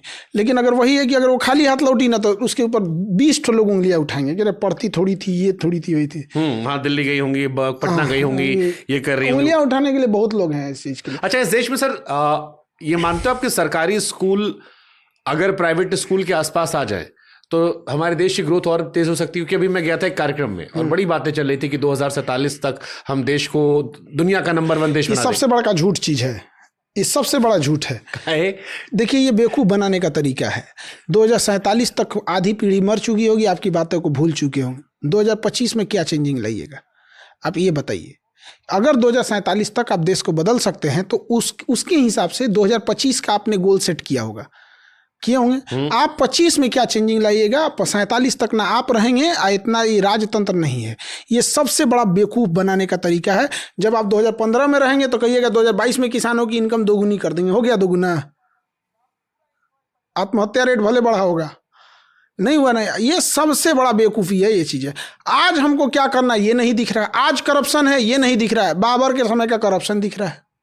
आज हमारे सामने घटनाएं हो रही हैं, समाज को झकझोर देने वाली घटनाएं हो रही हैं, वो नहीं दिख रहा है। लेकिन दिखता है हमें तो 400 साल 500 साल पुरानी चीज़ें दिख रही हैं। तो अगर हमको बेहतर करना हो, मान लो हमें एक लक्ष्य लेकर चलते हैं कि हमको भारत को बेहतर करना है और एजुकेशन से ही सारी चीज़ें बेहतर होती हैं, आपके हिसाब से इंडिया में क्या चेंजेस होना चाहिए? सबसे बड़ा चीज़ क्या है कि आप जब हम कहते हैं इंडिया को बेहतर करना है, यहीं से हम लोग अलग रास्ते पे भटक जाते हैं। इंडियंस को बेहतर कीजिए, इंडियंस को। आप एक इंडियन आदमी, एक गांव का इंसान अपनी बूढ़ी माँ का इलाज नहीं करा पा रहा है, उसके घर में प्रॉपर लाइट की व्यवस्था नहीं है, वॉशरूम नहीं है, शौचालय नहीं है, अगर उसको किसी बढ़िया शादी ब्याह में जाना है तो उसके पास अच्छे कपड़े नहीं है। गिफ्ट का दौर ऐसा चला गया कि गरीब इंसान अब मिलने से कतराने लगा है। आप जाके देखिए, कोई फल खरीद रहा है तो गरीब घर का आदमी नहीं खरीद सकता है। गरीब का खाना अलग है, अमीर का खाना अलग है। गरीब का हॉस्पिटल अलग है, अमीर का हॉस्पिटल अलग है। ये सब चीज़ें चेंज कीजिए, देश अपने से चेंज हो जाएगा। लेकिन अगर गुमराह करना है तो हम देश बदलेंगे, मतलब इन्हीं देश बदल देंगे लोग। या मतलब देश में कोनो जैक लगा के उठा देंगे देश को। देश बनता है देशवासियों से, आप उसका चेंज कीजिए। महिलाएं जो हैं उनको कोई आगे बढ़ाने के लिए नहीं, अगर होम इंडस्ट्री चालू हो जाए, जो घर की ज़रूरत की चीज़ें हैं यहाँ पर, महिलाएं उसमें बढ़ चढ़ के भागीदारी लेने लगे। आज देखिए हर जिला में अगर सरकार एक बड़ा सा 10 एकड़ का ज़मीन ले ले हर जिला में, कि वो मार्केट में जितनी भी दुकानें रहेंगी वो औरतें ही उस दुकान को चलाएंगी, तो उसमें एक इकोसिस्टम बन जाएगा। उसमें 1000 दुकानें आप खोल दीजिए कि उसमें जेंट्स नहीं चला सकते। तो जो अभी पहली पीढ़ी जा रही है बिजनेस में, वो तो अपनी बेटियों को वहां कर सकते, भाई तुम्हारे लिए अच्छा है एक भी जिला में नहीं है। लड़कियों के लिए कौन सा जिला? हर 5 जिला के बीच में एक गर्ल्स यूनिवर्सिटी होनी चाहिए, विमेंस यूनिवर्सिटीज़ होनी चाहिए, है नहीं है। देश 47 में कहाँ से डेवलप कर देंगे लोग यहाँ पे। मतलब देश में 10% लोग हैं ऐसे जिन्हें समझ में आता है कि सामने वाला झूठ बोल रहा है। लेकिन लोकतंत्र चूंकि भीड़ तंत्र हो चुका है, 90% की आवाज़ ज़्यादा सुनाई देती है। हम देश की बात करें, यहाँ बूढ़ा इंसान, कैल्शियम की कमी, जब आपको लंबे समय तक 20-25 साल तक अगर आपको कैल्शियम की कमी रही है ना, तो बुढ़ापे में शरीर झुक जाएगा। तो लोग कहते हैं बुढ़ापे में झुका है, नहीं, 20 साल तक बेचारा ने कैल्शियम की कमी झेला है वहाँ पर। औरतें देखिएगा, जो नए गांव वगैरह में किसी की नई शादी हुई है, बेचारे के पास अच्छे भोजन नहीं होने की वजह से हीमोग्लोबिन कम है, प्लेटलेट कम है, जिस वजह से उसकी नई बहू आएगी या नए कोई गांव में रहेगी, बेचारा उसका मन नहीं लगेगी, थकी रहेगी, को 4 को सुना देंगे सब कामचोर है, ये है वो है। बूढ़ी औरत है, बेचारा उसके शरीर में कमी है, यूरिक एसिड बढ़ा हुआ है, प्लेटलेट नहीं है, उसका बदन दर्द करेगा, वो अपनी बहू को खोजेगी, ये बहू पैर दबाओ। अरे यार उसका इलाज करा दे भाई। पैर दबाना एक संस्कार है, चलिए भैया, लोग शौक से दबा देते हैं। हम लोग भी आज भी जाते हैं, मम्मी सोई भी रहती है तो दोबारा से दबा देते हैं, चलिए यहाँ पर। लेकिन बताइए, आप कहिएगा कि देश पढ़ने को, वो कहाँ जाएगा बेचारा? कितने भयानक लेवल तक गरीबी है, आप सोच नहीं सकते। मेरा रिसेप्शन जब खत्म हुआ ना, तो जो सब झाड़ू मारने वाला था, कहीं कुछ साफ सफाई करने वाला था, हम उन लोगों से मिलने गए, ड्राइवर वगैरह, तो पूछे सर हम लोग का खाना किधर है? मतलब समझिए, उन्हें ये लगता है कि मेरा खाना अलग है, हम गरीब हैं, हम छोटे लेवल का काम करते हैं, मेरा खाना अलग है, ये तो बड़े लोगों का खाना होगा। फिर हम उन लोगों को वही खाना खिलाएं जो हमारे यहाँ पे हम लोग खाए थे, हमारी फैमिली खाई थी, जो VIP गेस्ट थे वो लोग खाए थे, वही खाना था, कोई फर्क नहीं था। जो उनकी थाली में थी वही उनके थाली में। लेकिन उनका हिम्मत देखिए, टूट चुका था हिम्मत। उन्हें लगता था वहाँ रखा हुआ था, लेकिन हिम्मत नहीं थी कि प्लेट उठा के खा ले, शायद कोई छीन न ले। ये कहीं ना कहीं बेचारा कोई डांट ना दे, कोई तुम्हारी हिम्मत कैसे यहाँ, मतलब उन्होंने कहीं ना कहीं ठोकर खाया होगा। दूध का जला हुआ लस्सी फूंक के पीता है। अभी साहब हम छोटे थे अपने गांव में, तुम देखे थे कि उनका खाना अलग लगता था, ये चीजें अलग थी। आप बात करते हैं 47 में देश बदलने के लिए, आप जाके देखिए सरकारी हॉस्पिटल में, फिर आप भूल जाइएगा 47। देश की आप गरीबी कैसे दूर कर सकते हैं? कोई अंबानी बने या ना बने, लेकिन हर घर में कम से कम 40-50 हजार की नौकरी हो। बट अब तो प्रायोरिटीज अलग है ना, जैसे कहा था कि आत्मनिर्भर बनाया जा रहा है, आप जॉब दीजिए। मैं ज़्यादातर जितने कई सारे मुख्यमंत्रियों का मैंने पॉडकास्ट किया और मैं बार बार पूछता था सरकारी नौकरी को लेकर, तो उन्होंने कहा देखो सरकारी नौकरी पॉसिबल नहीं आबादी के हिसाब से, हम चाहते हैं जिसका जो टैलेंट है उधर अपना एक्सपेरिमेंट करो और उधर नौकरी देना शुरू करो। इंडिपेंडेंट स्वरोजगार जिसको हम कहते हैं, एंटरप्रेन्योरशिप, ये सब भाषण देता है सभी सब, ये सब एक समय के भाषण देना चालू करता है। सब कोई सब चीज़ों की ज़रूरत नहीं पड़ती, पूंजी चाहिए। गांव का आदमी 2 भैंस रखा है, बेचारा 2 भैंस में परेशान है। एगो भैंस दूध दे रही है, एगो बिसुक गई है, एगो बीमार पड़ गई है, एगो ही पड़ल है, परेशान है। अगर आप उसको पूंजी दे दीजिए बैंक से, अगर बैंक उसे फाइनेंस कर दे, 10 लाख रुपये दे दे, 2 के जगह 20 भैंस लाएगा, 20 भैंस लाएगा। आप भाषणबाजी बंद कर दीजिए, उसकी स्थिति सही हो जाएगी। ना उसको कॉलेज, ना कोई मोटिवेशन, ना कोई केस स्टडी, ना कुछ। 2 से 20 भैंस आने के बाद वो सही हो जाएगा। अगले साल 2 साल 3 साल के बाद 20 भैंस से 50 भैंस पे चल जाएगा। फिर आप पकड़ नहीं पाइएगा उसको। निकल दिया वो, निकल दिया। जो यूं खेल होता है, भाषण सिखाते हैं। आप किसी को बेवकूफ बनाना है ना, तो उसे कहिए कि शिक्षा बहुत जरूरी, ये वो जरूरी, भाषणबाजी मत करो। कोई होटल में काम कर रहा है ना, प्लेट उठा रहा है यहाँ पे, जो खाना बना रहा है वो जिंदगी भर खाने बनाते रह जाएगा। पैसा दीजिए, अपना होटल चलाएगा। पूंजी कहाँ से लाएंगे? पूंजी भाषण तो दे के चल जाएंगे मुख्यमंत्री लोग कि हम सबको नौकरी नहीं दे सकते। सब मांग रहा है नौकरी आपसे। जिस दिन सब लोग नौकरी मांग देगा, भाग जाएंगे लोग यहाँ पे। सब मांगा है नौकरी। मैं एक चीज और फ्रेम करने समझने की कोशिश करता हूँ मैं। हमारी आबादी 140 करोड़ है। जैसे दुनिया के वो देश जो फ्री एजुकेशन देते हैं या फ्री हेल्थ की बात करते हैं, उनकी आबादी बहुत कम है। जहां पर कैपिटा व्यक्ति पर खर्चा ज्यादा होता है, बहुत सारी चीजें आती है, वहां पर लोग बहुत कम है। गाड़ियां, वहां जब लोग बाहर जाते हैं, जैसे मेरे एक कजिन बाहर गए तो मुझसे कहे मेरा भारत लौटने का मन नहीं होता। हमको कहे कि वहां पर हर इंडिविजुअल का ख्याल रखा आता है। वहां जो दवाइयों की प्रीमियम क्वालिटी होती है वो मिलती, तुम्हारे यहाँ छट छांट के आती है, तुम्हारे लोगों पर एक्सपेरिमेंट होता है। इंडिया, बड़ी बातें उन्होंने मुझसे कही जो मुझे बड़ी नकारात्मक और गुस्से वाली लग रही थी। और कुल मिलाकर मूल वजह वो आबादी को मान रहे थे। इतनी बड़ी आबादी के हिसाब से इस देश को कैसे उठा सकते? पहली बात ये बताइए, जो आबादी है उसको मार के खत्म तो नहीं कीजिएगा। नहीं कर सकते, थैनोस वाला काम तो नहीं कर सकते हैं कि खत्म कर दें एवेंजर्स वाला। दूसरा, हम आपको कहते हैं कि एक काम करते हैं, आपके यहाँ ना 25 ठो एकदम खराब ट्रक भेज देते हैं, कोनो काम का नहीं है। आप परेशान हो जाएंगे, कहाँ रखें। लेकिन 25 का 25 बढ़िया ट्रक देते हैं, तो क्या कहिएगा, ढेर ट्रक हो गया है, दिक्कत है बहुत। तो पैसा अच्छा आएगा, रखेंगे, धक पैसा आएगा, मजा काटेंगे। तो 140 करोड़ आदमी को जब आप जनसंख्या के तौर पे देखिएगा तो बहुत दिक्कत होगा। जिस दिन वो आपको वर्क फोर्स दिखने लगेगा, जिस दिन आपको वो दिखने लगेगा कि स्किल्ड है, वो दिखने, तब बोझ नहीं बनेगा वो। आपने उसको सिखाया क्या? आपको पता है कि आपका एजुकेशन सिस्टम किसी काम का नहीं। ग्रेजुएशन करके 50,000 का नौकरी ना कमा पाएगा, इसलिए आपको जनसंख्या बोझ लगती है। चाइना की बात तो जनसंख्या थी, उसने बोझ कैसे लगने दिया? यहाँ एजुकेशन से स्किल सिस्टम को चालू किया वहाँ पे। आज हर इंसान स्किल करने लगेगा, भात दाल बांटने की जरूरत नहीं पड़ेगी। इसी में पूछता हूँ सर, चाइना ने क्या ऐसा किया कि उसकी आबादी उसके लिए एसेट हो गई और हमारी आबादी आज भी हमें बोझ लगती है हर चीज में? पहला वहाँ पे एक जो डिसीजन लिया जाता है उसको इम्प्लीमेंट करना है। ये करना है मतलब ये करना है, और हर इंसान अपने काम पे फोकस कर रहा है। हमारे यहाँ हर इंसान अपने पड़ोसी के हिसाब से काम कर रहा है। खान सर की कोचिंग में क्या चल रहा है? पड़ोसी के यहाँ जलन खान सर की शादी में कौन आया? खान सर की मेहरारू फोटो काहे नहीं दिख रहा? खान सर कंघी काहे ऐसे करते हैं? खान सर का बुसट का रंगी काहे है? ये चीज़ें चाइना में ये सब नहीं होता। वो इंसान अपना वर्क कर रहे होते हैं। और वहाँ सबसे बड़ा चीज़ क्या है ना, कि मेल और फीमेल में भेदभाव नहीं है। जैसे अपने यहाँ ना, अगर आप कोई ईंटा जोड़ने वाला मिस्त्री लाए हैं, घर प्लास्टर कर रहा है, अगर कोई महिला आ जाएगी ना, तो आप चौंक के देखो, अरे ये कहाँ से चला? क्यों नहीं कर सकती भैया? आप अपने जेब में एक 5 किलो का 2 किलो का ताला लेके घूम दीजिएगा, 3 मोबाइल रख के जेब में देख लीजिए, ऑकवर्ड लगने लगेगा। 3 मोबाइल ले लिए हैं आप। वो 3 किलो का बच्चा लेके पेट में 9 महीने तक रही है, और उस महिला को आप ये कर रहे हैं क्योंकि हम लोगों ने ना अजीब माइंडसेट बना लिया। देखा नहीं ना सर, देखे नहीं है यहाँ पे। हमको पंकज त्रिपाठी मिले थे, पॉडकास्ट कर रहे थे हम, तो वो हमसे कहे कि जब पहली बार दिल्ली आया उस लड़की सुट्टा पी रही थी, मैं सकपका गया, मैं कह हे रहा हूँ ये सुट्टा पी रही है, कहे मुझे अभी तो गलत है। फिर कहे तो मैंने कहा अब मेरे गांव वालों से मेरा नहीं पड़ता। मैंने क्यों? बोले हमारा माइंडसेट अलग हो गया, मुझे सुट्टा पीने से भी दिक्कत है, लेकिन लड़कियों के इसलिए दिक्कत नहीं कि वो लड़की है, इसलिए दिक्कत है सेहत के लिए खराब है, लेकिन लड़की पी रही है अब उस बात से दिक्कत नहीं है। पहली बार जब मैं निकला तो मैंने कहा हे राम, ये कैसे पी सकती है रे, ये तो कच्चा पेन घूम रही है, और बड़े मासूमियत से उन्होंने समझाया मुझे। तो ये मुझे रियलाइज हुआ कि एजुकेशन या बेहतर कल्चर से चीजें बेहतर हो सकती है, लेकिन फिर वही हरात भी कहाँ निकलेगा। देखिए चाइना जो है ना स्किल पे बहुत आगे वर्क करने के, आपको यहाँ पे ऐसा दुनिया कोई घर है जहाँ चाइनीज सामान नहीं है? नहीं, हो ही नहीं सकता वहाँ पे। अब चाइना का हर चीज़ है, तो वहाँ तक सोच रहा है चाइना। तो प्रोडक्शन चीज़ें करिए जो जहाँ जो चीज़ें हैं। अब आप एक सिंपल सा चीज़ बताते हैं, चाइना वाले जो हैं सब बहुत सारी चीज़ का मतलब डंप, जैसे चाइना ने इस पे टेरिफ लगाया, अमेरिका ने चाइना पे टेरिफ लगाया, उसको कोई टेंशन नहीं, वो अफ्रीका में ले जाकर पलट देगा यहाँ पे। लेकिन एक छोटा बिजनेसमैन कहता है कि हमारे पास मार्केट कहाँ है, आपके बगल में नेपाल है, भर दीजिए। बगल में तो नेपाल है, यहाँ पे भर सकते हैं, भूटान है, बांग्लादेश है, नहीं भर पा रहे हैं हम लोग। ये एक बड़ी समस्या है, हमारा सबसे लड़ाई भी चल रहा है आजकल।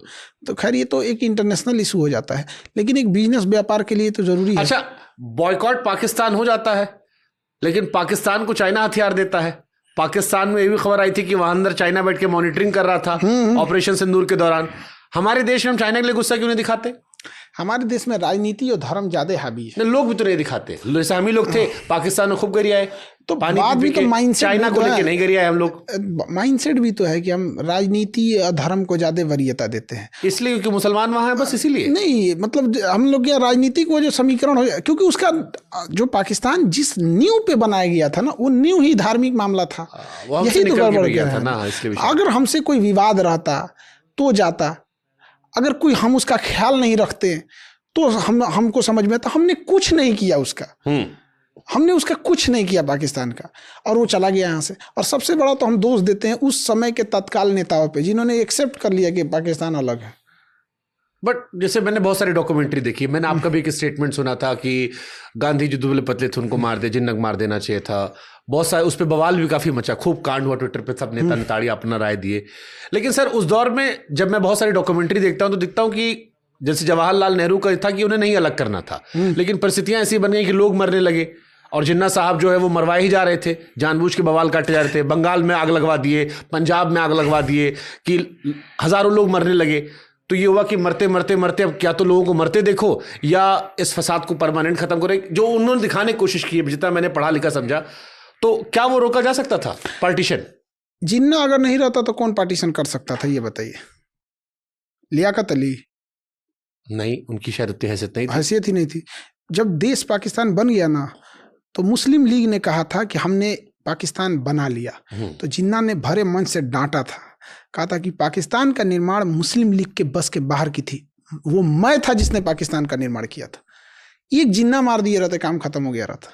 बट जैसे यही बात आपने कहा, एक जिन्ना मार दिए होते। अभी बहुत सारे लोग कहते हैं कि जैसे पश्चिम बंगाल है, पश्चिम बंगाल में बहुत सारे इलाके हैं जहां पर बिल्कुल एक अलग तरीके की बात होने लगी। हिंदुस्तान में बहुत सारे लोग पाकिस्तान का प्रेम करने लगे हैं और कई बार झंडा उठा लेते हैं, नारा लगा देते हैं।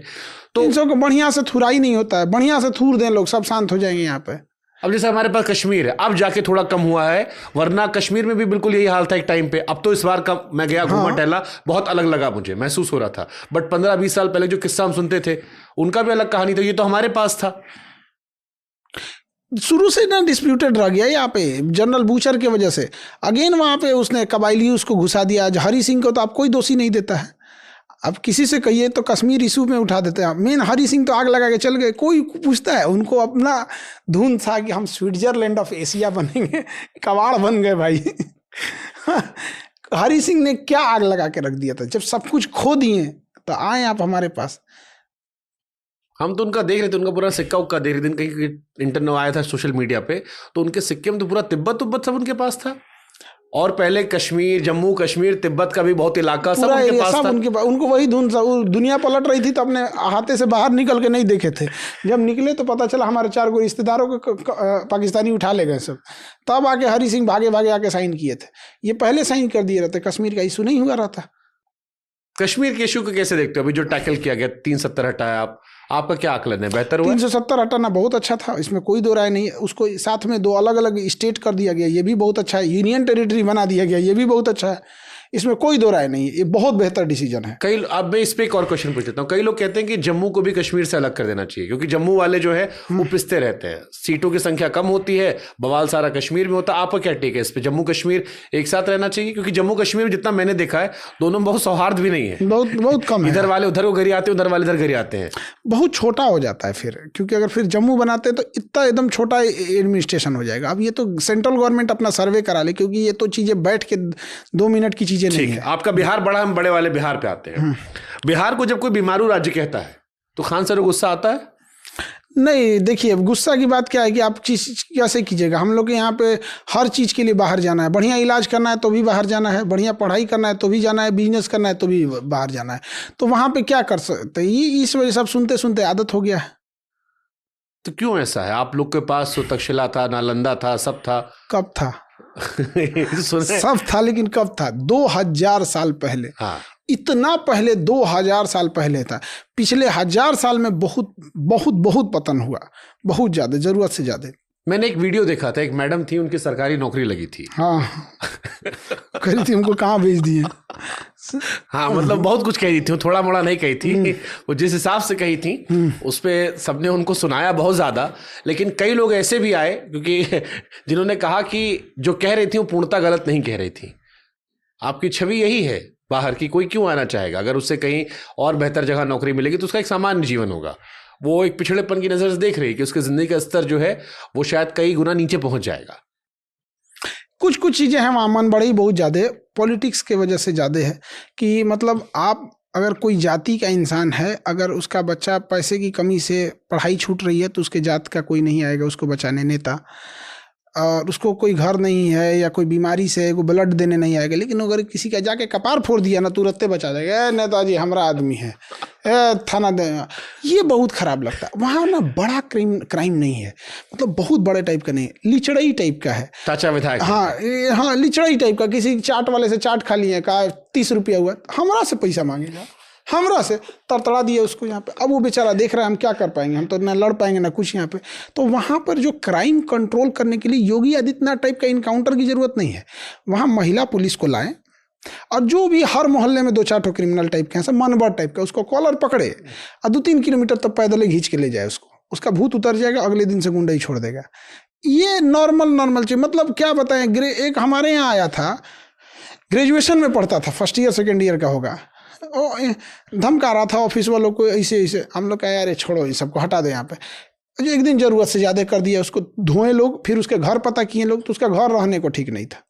इस टाइप के तो वहाँ गुंडई हैं, तो मन बढ़ी बहुत ज्यादा हो गई है। योगी आदित्यनाथ आपको कहे पसंद है? हम कई बार आपके भाषणों में सुने कि ये चाइना बन जाए तो चाइना ठीक कर देंगे, ये हो जाए तो ये कर देंगे। आपको योगी जी का स्टाइल अच्छा लगता है, जो ये गुंडा फसाद ठीक किए हो?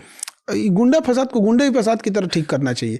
ये आरती उतारने वाला चीज़ नहीं है यहाँ पे। गुंडाई कियो, मार दो, बाद में देखा जाएगा। बता देना जी गाड़ी पलटा था कि क्या पलटा था, बता देना, पहले इलाज हो जाएगा। कौन इंजेक्शन दिया था, टैबलेट इंजेक्शन बता देना है, खत्म कहानी। तो इस पे भी कई लोग कहते हैं ह्यूमन राइट जो चलता रहता है सब। कहियो ह्यूमनो राइट वालों को ना जिस दिन वो पकड़े जाएंगे वो भी कहेंगे बाबा बचा लो। ये सब मामले में बाबा एकदम सही है, नो डाउट। यहाँ एकदम अपराधी मुक्त होना चाहिए। कोई भी जगह अपराध कहीं से एक्सेप्टेबल नहीं चाहिए, किसी जाति किसी धर्म का हो। बिहार की 5 बड़ी समस्याएं क्या है आपके हिसाब से? एक तो बाढ़ आज ले कोनो से कंट्रोल नहीं हुआ।